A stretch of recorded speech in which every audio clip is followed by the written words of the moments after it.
we know at the current state, there's no such things as business as usual. So as pointed out by the speakers over here. So this is not forever, but definitely it is on survival mode for most of the people right now. So my question to Paddy is, as an entrepreneur, which aspect of the business model would you suggest us to look at to ensure business continuity? Okay, yeah, good question. So I see that there are actually three parts of it. First and foremost, if you are the employer, the founders or the owner, you have to be very realistic. That if you are talking about business continuity, are we talking about the business itself? Because usually when you're the owner, the business is equal to you. Or if you are the basically, literally, everything is all about you lah. I mean, if you are talking about privately owned, not the I'm not talking about listed company lah. I think this is one aspect of it, is that if you are the owner yourself, when you talk about business continuity, then you have to realistically ask, when you talk about this, are you talking about the survivor is only you? Okay, that means are you okay to let go your employees just to make sure that this is what we know as the business continuity? I think this is a very practical question that every business owner have to ask yourself. That means are there any other way that you have sort of exhausted before you actually let go employees, or before you start slice and dice your businesses? So this is one thing that any owner has to ask themselves sooner or later. As much as we can try to delay the burning of the cash, delay in probably sales or collecting money or whatever. End of the day, if you're the owner, you have to be very realistic that if it comes to this point, what's next?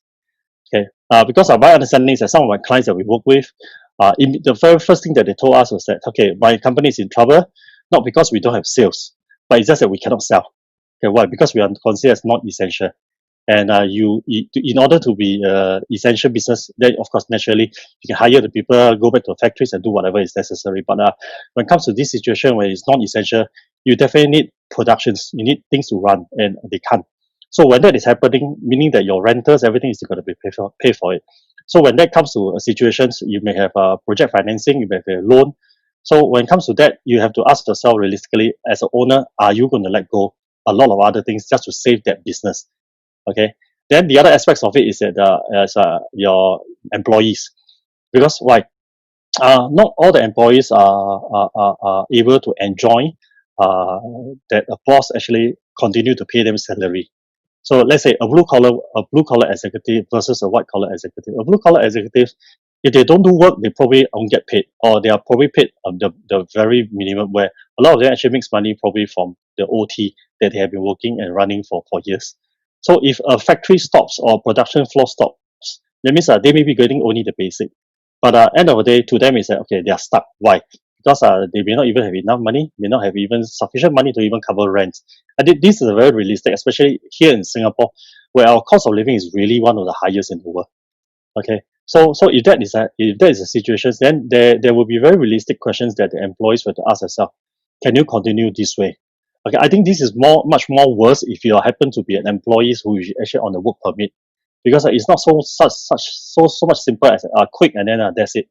Okay, because you may be a foreigner that is working here, so you get stuck with that kind of situations. Or even if there are situations like you may be a white collar executive, but you as a white collar executive, you tend to look into things like, okay, I may be paid, but should I continue to look for other jobs? I may be working for my boss now, I may be working for my company now.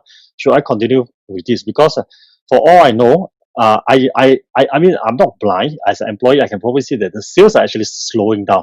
So if it happens to be the mid management, or you happen to be the sales, or you happen to be the support team, then naturally you will probably be able to count, okay, if this thing going to last another 3 months, will the company survive? If the company doesn't survive, what's next for me? Because I may be married with 2 kids and families to take care of.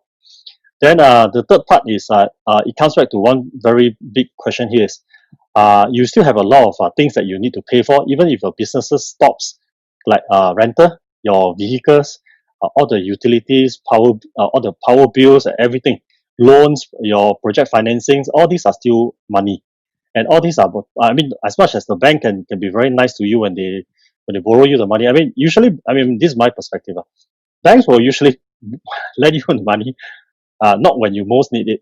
It's probably when you have the capability to return. Okay, then that's where how they can finance it. But then again, uh, realistically speaking, is that these are the people that will probably come after you. So if let's say you somehow you manage to survive for the 3 months, 6 months, then the question here is that you have to ask, is it worth it?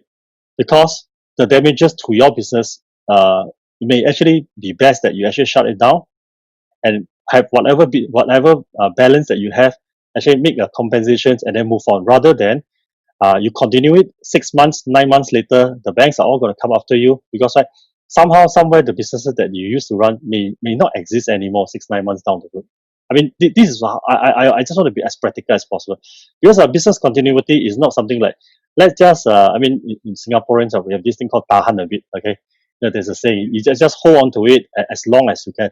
But if it comes back to bigger damages, you may not even have money to pay your debtors. You may not have money to pay your creditors. Sorry, I mean the other way around.